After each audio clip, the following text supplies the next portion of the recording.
dari kelompok kami. Terima kasih. Saya kembalikan ke moderator. Baik, sudah bagus presentasinya. Untuk kelompok lain, kita masuk untuk sesi diskusi ya. Untuk sesi diskusi ini ada pertanyaan-pertanyaan atau diskusi yang minimal 3 pertanyaan dari kelompok lain. Baik, ada yang ingin ditanyakan?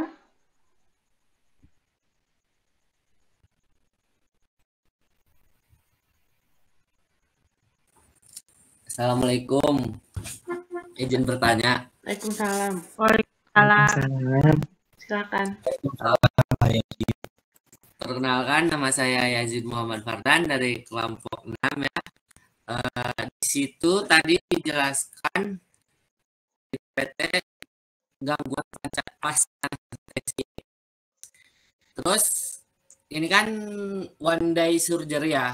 Ketika pasien mengalami gangguan pasca anestesi, apakah pasien itu tetap pulang atau jadinya itu dirawat inap gitu kan? Seperti itu. Terima kasih. Apakah untuk kelompok 3 sudah dimengerti pertanyaannya? Iya, sudah. Baik. Untuk teman-teman yang lain, apakah ada yang ingin ditanyakan lagi?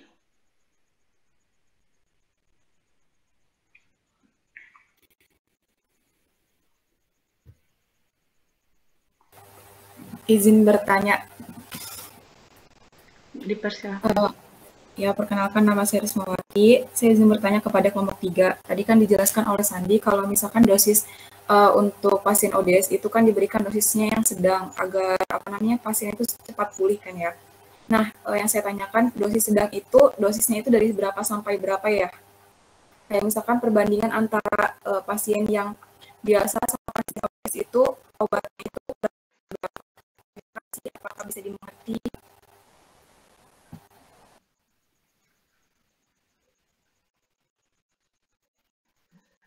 Untuk kelompok 3, apakah sudah bisa dipahami pertanyaannya?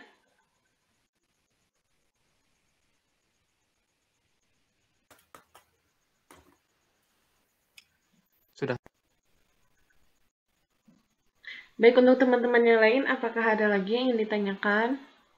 Satu pertanyaan lagi.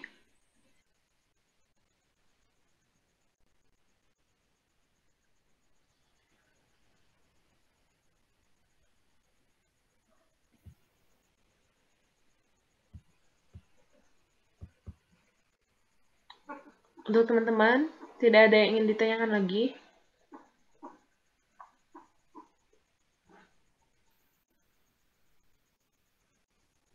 Baik, kalau begitu, jika tidak ada yang ingin ditanyakan lagi, kita lanjut untuk kelompok 4 ya. Untuk kelompok 4, dipersilakan.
Untuk kelompok 4, apa sudah bisa dimulai?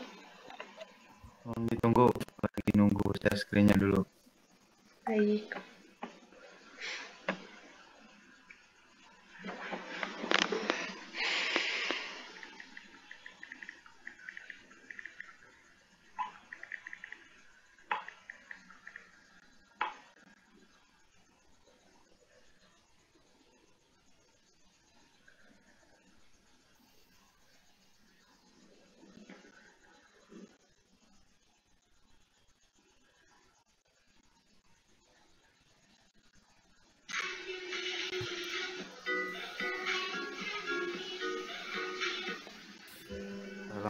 warahmatullahi wabarakatuh. Waalaikumsalam. Waalaikumsalam warahmatullahi wabarakatuh. Ini saya perwakilan dari kelompok 4 ingin mempresentasikan hasil kerja kelompok kami, yaitu tentang monitoring intraoperatif yang dikelompoki oleh Santika Nesara Ferrari, lalu saya Sultan Buana dan juga Teddy Setiadi. Lalu untuk pengertian di awal, keperawatan intraoperatif merupakan bagian dari tahapan keperawatan perioperatif. Aktivitas yang dilakukan pada tahapan ini adalah segala macam aktivitas yang dilakukan oleh perawat di ruang operasi. Aktivitas di ruang operasi oleh perawat difokuskan pada pasien yang menjalani prosedur pembedahan untuk perbaikan, koreksi, atau menghilangkan masalah-masalah fisik yang mengganggu pasien. Lalu untuk next-nya, di sini juga ada prinsip-prinsip asepsis. Nah, untuk prinsip asepsis, yaitu pertama ada prinsip asepsis ruangan, atau yaitu penerapan prinsip asepsis pada ruangan mencakup tindakan antisepsis alat-alat bedah. Seluruh sasaran kamar operasi merupakan implantasi alat yang dipakai personel operasi dan juga cara membersihkan atau melakukan desinfeksi dari kulit dan tangan. Lalu yang kedua ada prinsip asepsis personel. Dari prinsip asepsis personel yaitu ada teknik persiapan personel sebelum operasi meliputi ada tiga tahap, yaitu satu scrubbing atau teknik cuci tangan steril, lalu ada gowning, teknik memakai gaun operasi, dan gloving, teknik memakai sarung tangan steril. Lalu yang kedua, di samping sebagai cara pencegahan terhadap infeksi nosokomial, teknik-teknik tersebut juga digunakan untuk memberikan perlindungan bagi tenaga kesehatan terhadap bahaya yang didapatkan akibat prosedur tindakan. Nah, bahaya yang dapat munculnya diantaranya itu penularan berbagai penyakit yang ditularkan melalui cairan tubuh, seperti darah, cairan peritoneum, seperti HIV atau AIDS, hepatitis, dan lain-lain. Lalu yang ketiga ada prinsip asepsis pasien. Pasien yang akan menjalani pembedahan harus diasepsiskan, yang artinya adalah dengan melakukan berbagai macam prosedur yang digunakan untuk membuat medan atau area operasi steril. Prosedur-prosedur itu antara lain adalah kebersihan pasien, desinfeksi area operasi, dan tindakan dressing. Lalu yang keempat ada prinsip asepsis instrumen bedah instrumen bedah yang digunakan untuk pembedahan pada pasien harus benar-benar berada dalam keadaan steril. Tindakan yang dapat dilakukan diantaranya adalah perawat dan sterilisasi alat, mempertahankan kesterilan alat pada saat pembedahan dengan menggunakan teknik tanpa singgung, dan menjaga agar tidak bersinggungan dengan benda-benda non steril.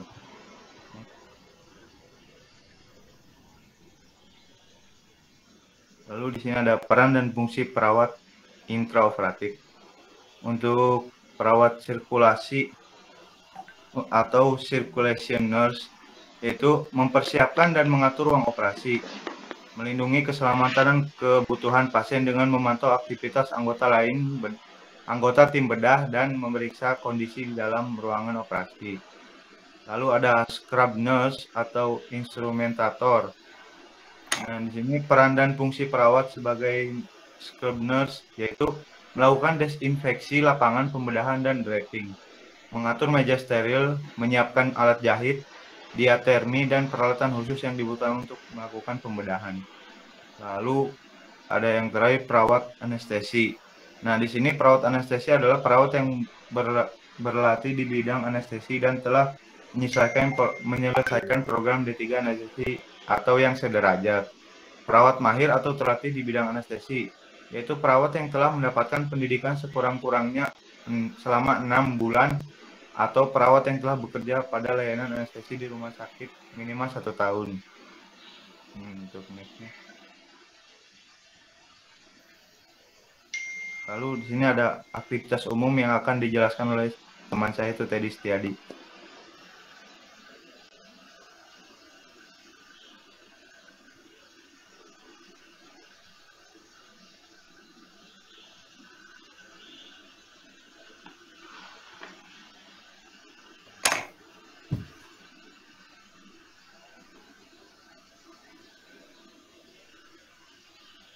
Halo Mas Teddy. Ya, siap.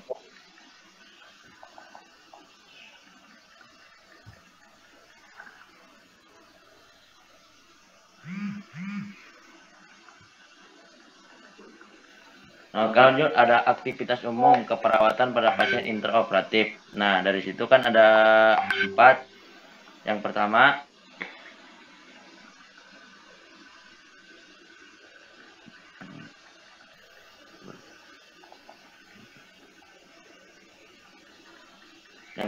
ada safety management. Nah, tindakan ini merupakan suatu bentuk jaminan keamanan bagi pasien selama prosedur. Tindakan yang dilakukan untuk jaminan keamanan diantaranya ada 2. Yang pertama itu pengaturan posisi pasien. Pengaturan posisi pasien bertujuan untuk memberikan kenyamanan pada pasien dan memudahkan pembedahan perawat preoperatif mengerti bahwa sebagai posisi operasi berkaitan dengan perubahan fisiologis yang timbul bila pasien ditempatkan pada posisi tertentu. Nah, langsung ada yang kedua ada monitoring fisiologis. Pemantauan fisiologis yang dilakukan meliputi ada 2. Yang pertama melakukan balance cairan. Perhitungan balance cairan dilakukan untuk memenuhi kebutuhan cairan pasien. Pemenuhan balance cairan dilakukan dengan cara menghitung jumlah cairan yang masuk dan keluar. Cek pada kantong kateter urin. Kemudian dilakukan koreksi terhadap imbalance cairan yang terjadi, misalnya dengan pemberian cairan infus. Nah, yang kedua, memantau kondisi kardiopulmoner. Pemantauan kondisi kardiopulmoner harus dilakukan secara kontinu untuk melihat apakah kondisi pasien normal atau tidak. Pemantauan yang dilakukan meliputi fungsi pernapasan, nadi, dan tekanan darah, saturasi oksigen, dan saturasi oksigen. Nah, yang ketiga, pemantauan terhadap perubahan vital sign. Pemantauan vital penting dilakukan untuk memastikan kondisi dalam bernapas normal. Jika terjadi gangguan, harus dilakukan intervensi secepatnya. Nah, langsung kan ada yang ketiga itu monitoring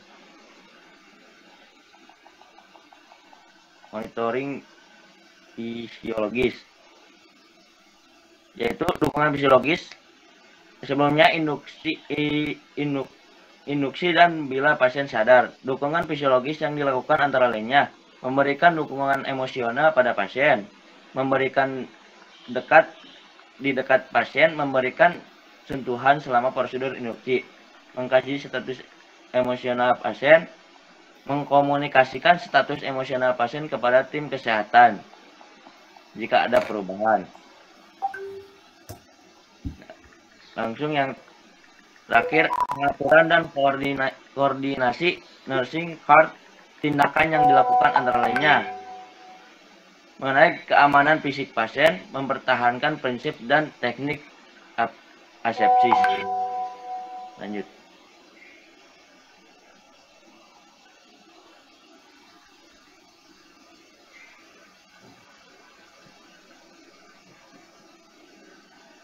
Nah, langsung ada komplikasi. Komplikasi operatif ada 3, hipotensi, hipotermi, dan hipertermi malignan. Nah, dari hipotensi yang sering terjadi selama pembedahan biasanya dilakukan dengan pemberian obat-obatan tertentu. Hipotensi diinduksi. Hipotensi ini memang diinginkan untuk menurunkan tekanan darah pasien dengan tujuan menurunkan jumlah pendarahan pada bagian-bagian yang dioperasi. Langsung yang kedua, hipertermi. Mengingat terjadi akibat gangguan otot yang disebabkan oleh agen anestesi selama anestesi, agen inhalasi, atau halatan eksplorar. Relaksan otot, sunsinoklin dapat memicu terjadinya hipertermi malignan. Ketika diinduksi agen anestesi, kalsium di dalam kantong sarkoplasma akan dilepaskan ke membran luar yang akan menyebabkan terjadinya kontraksi.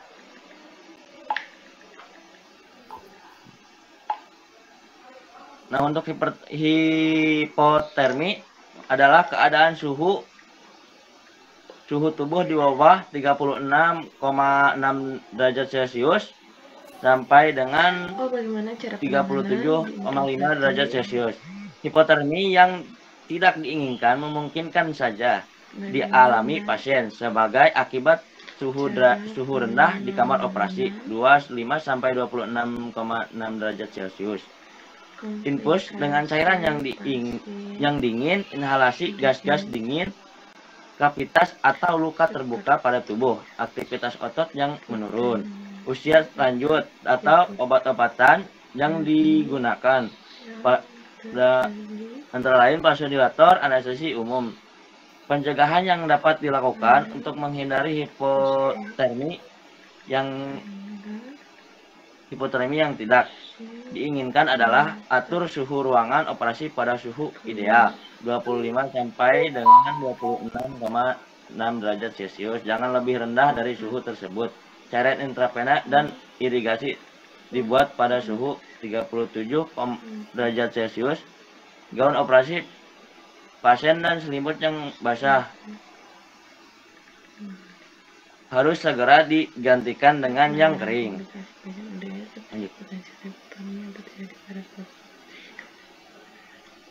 Ya, baik, sekian presentasi dari kelompok kami.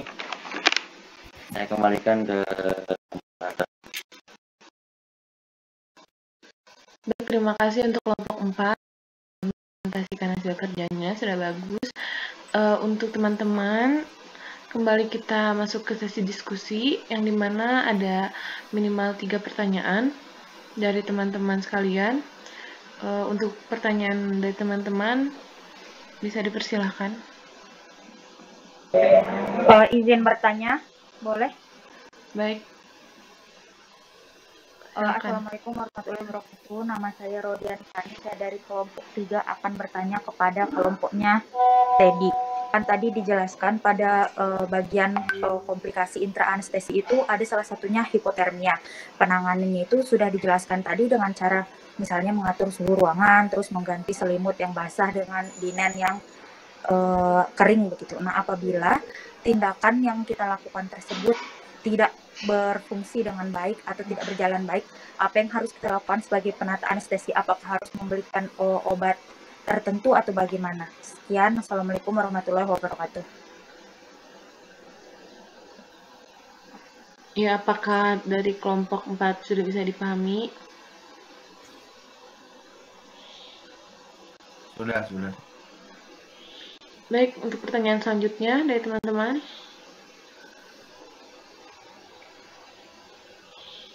Apakah saya bisa bertanya di kelompok 3 lagi? Ya, dipersilakan. Di sini dia ingin bertanya, apakah ada perbedaan penanganan intraoperatif pada pasien ODS atau tidak? Jika ada, apa perbedaannya?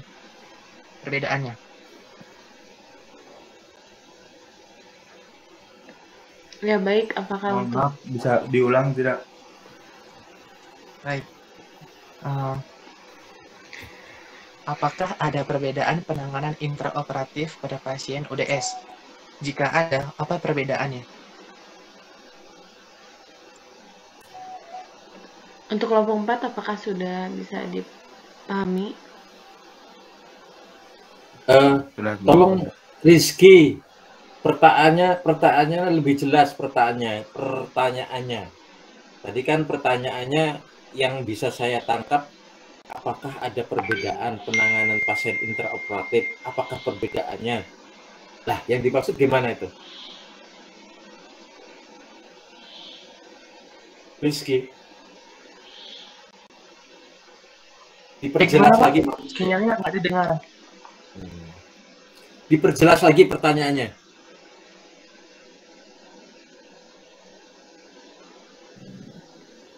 Baik, gini, ada nggak perbedaan untuk penanganan intraoperatif pada pasien ODS dengan pasien lainnya? Jika ada perbedaannya, apa perbedaannya? Ya, oke. Baik, untuk kelompok 4, apakah sudah dipahami? Sudah paham. Untuk selanjutnya, apakah teman-teman ada yang ingin bertanya lagi?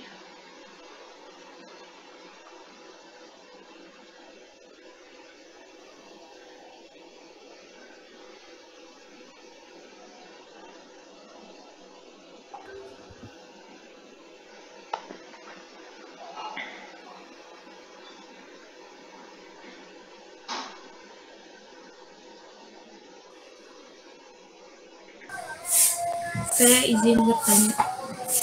Iya, silakan. Sebelumnya saya Elsa dari kelompok 1 izin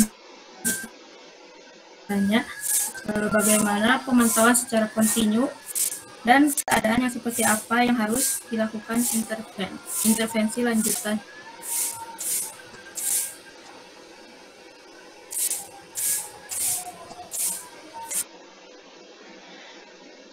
Apakah dari kelompok 4 sudah bisa dipahami? Pemantauan yang kontinu dan apa tadi, Mbak?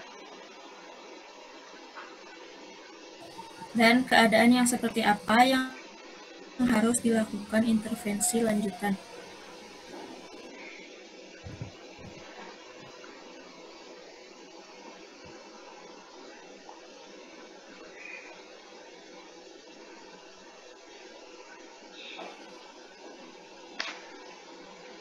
Ya, untuk kelompok 4 sudah bisa dipahami?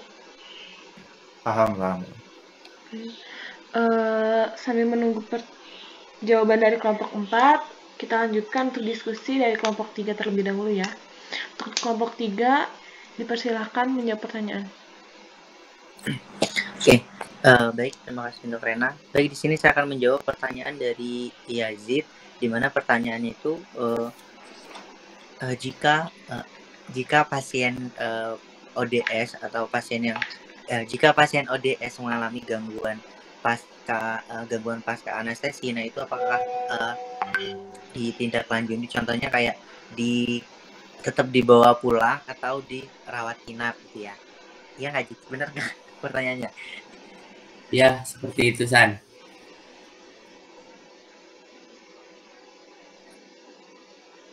Oke. Aduh, nggak like lagi.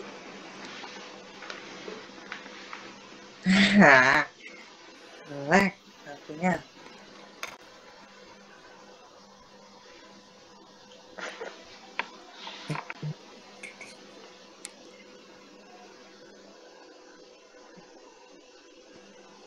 Maaf. Oke, jadi kan sudah dijelaskan bahwa one day surgery adalah itu pelayanan untuk memfasilitasi pasien yang akan dilakukan tindakan operasi tertentu. Itu dengan pengawasan kurang dari 1 sampai 2 jam setelah operasi di ruang pemulihan tanpa memerlukan rawat inap gitu ya di rumah sakit. Nah, tapi kalau pada saat tindakan post anestesi atau pasca anestesi, pasien mengalami gangguan yang pada saat pengawasan kurang dari 1 sampai 2 jam, itu pasien mengalami gangguan tuh. Nah, berarti kalau menurut saya ya, yang saya tangkap itu harus dilakukan atau harus memerlukan rawat inap di rumah sakit gitu.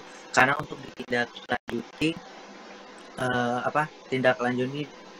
untuk memerlukan tindak lanjut lagi gitu. Kecuali kalau memang pada saat pasca anestesi pasien dilakukan pengawasan kurang dari 1 sampai 2 jam itu tidak mengalami gangguan, itu berarti pasien bisa langsung dibawa pulang. Tapi kalau semuanya pasien pada saat pengawasan itu lebih dari 1 sampai 2 jam setelah operasi, kemudian pasien terdapat gangguan, berarti itu harus dirawat inap atau memerlukan rawat inap di rumah sakit gitu. Apakah bisa dipahami ya, Zid? Bisa, San. Terima kasih, San. Ya, sama-sama. Nanti untuk penjelasan lebih lengkapnya bisa sama Pak Targijo.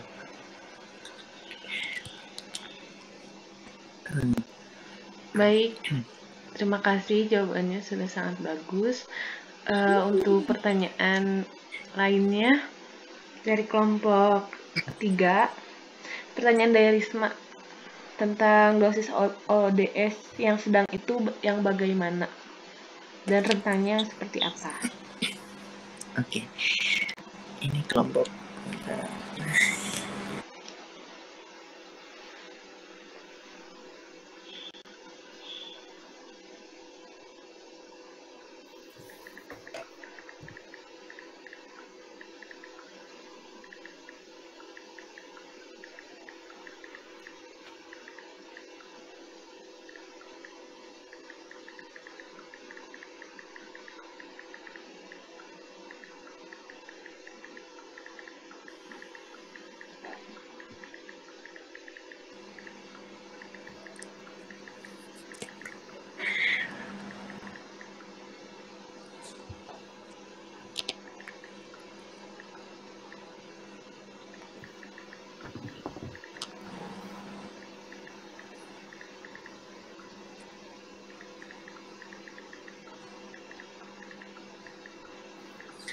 Oke, baik. Di sini saya akan menjawab pertanyaan dari Risma. Menjawab sedikit yang saya pahami aja ya, Risma. Yang saya ketahui aja. Jadi untuk dosis obat yang diberikan pada pasien ODS sama pasien yang biasa atau yang kayak memerlukan rawat inap, itu kan yang kalau yang dijelaskan tadi memang ada yang berbeda gitu. Kalau untuk pasien yang ODS itu diberikan dosis sedang. Kalau untuk yang pasien yang memang memerlukan rawat inap atau yang pokoknya yang perlu rawat inap itu diberikan dosis yang memang dosis yang agak lebih berat gitu ya. Nah, biasanya kalau untuk contohnya aja lah kayak obat isofluran. Nah, itu kan digunakan pada saat induksi tuh dan pemeliharaan pada anestesi umum. Nah, pada saat induksi isofluran itu biasanya akan, kalau untuk yang pasien-pasien normal, bukan pasien normal, tapi pasien yang memerlukan rawat inap itu biasanya kan diberikan ditingkatkan, atau isofluran itu ditingkatkan dari 0,5% itu sampai 3%. Nah, kemudian pada saat pemeliharaannya itu bisa ditambahkan lagi dari 0,5% sampai 1% bila diperlukan. Ini untuk pasien yang memang memerlukan rawat inap. Tapi kalau untuk pasien yang ODS mungkin tuh kan sedang tuh, berarti mungkin setengah dari dosis pasien yang memerlukan rawat inap gitu. Oh, berarti dosisnya itu kamu belum bisa nentuin berapa sampai berapanya, cuman ya kira-kira setengahnya dari situ gitu. Iya, Riz. Nah, kadang juga itu kan dokter, setiap dokter kan pasti punya seninya masing-masing tuh. Biasanya ada yang diberikan, kalau dokter ini diberikan dosisnya segini. Jadi intinya tuh kalau untuk berapa dosisnya itu tergantung seninya dokter masing-masing gitu. Tapi kalau yang saya ketahui, kalau untuk contohnya untuk pasien yang ini biasanya diberikan kayak 0,5% sampai 3% untuk normalnya gitu, pasien yang perlu rawat inap. Dan kalau untuk yang ODS mungkin setengahnya gitu. Jadi kurang lebihnya nanti bisa Pak coba menjelaskan. Ya. Oh iya. Gitu. Ya, baik. Jawabannya sudah lumayan, udah bagus. Mungkin maksud Sandi itu seperti ini, Risma. Jadi kayak dosis propofol kan dia ada dosis minimum sama dosis maksimum. Nah, jadi pertengahan antara itu, misal dosis minimum untuk propofol 1,5 sampai dosis maksimumnya 2,5 mg per kilogram berat badan gitu. Nah, untuk dosis setengahnya itu tuh maksud Sandi itu di 2 ya, Sandi ya? Iya. Oh, kayak gitu ya, Risma. Kayak gitu Risma, kayak gitu. Nah, gitu ya, paham. Kasih Rena, Sandi. Ya, baik. Jawabannya sudah bagus. Untuk kelompok 3 ya, sudah semua jawaban dijawab. Sekarang lanjut untuk kelompok 4. Dipersilakan.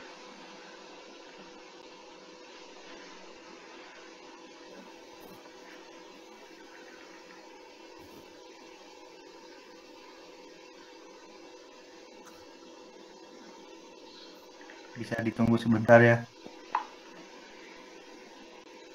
Baik.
Untuk kelompok 4, apakah sudah bisa menjawab? Di sini Bisa. menjawab pertanyaan dari Tadi Mbak yang Ocha. siapa dulu? Gimana? Kamu dulu. Kamu dulu. Saya dulu ya. Ini untuk yang dari Mbak Ocha, yaitu yang pemantauan yang kontinu dan keadaan seperti apa sih yang intervensi yang harus dilakukan tuh. Kayak pemantauan secara kontinu itu seperti kayak pemantauan hemodinamik pasien harus tetap stabil sampai keluar dari IBS. Dan untuk intervensi lanjutan yang harus dilakukan biasanya terhadap pasien yang memiliki komplikasi seperti hipotermia atau hipotensi. Seperti itu, Mbak. Bisa dipahami nggak, Mbak? Ya, baik. Terima kasih, Sobat. Terima kasih. Sudah, terima kasih untuk kelompok 4. Jawabannya sudah bagus ya. Dilanjut pertanyaan yang lain.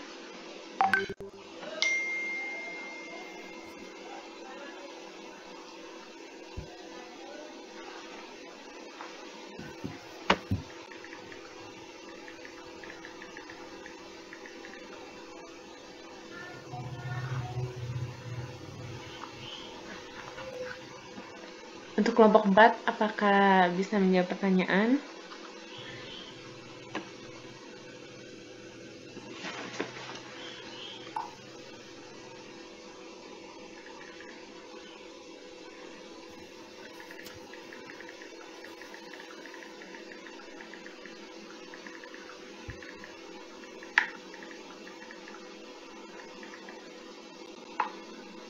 Baik, saya akan menjawab pertanyaan dari Sani.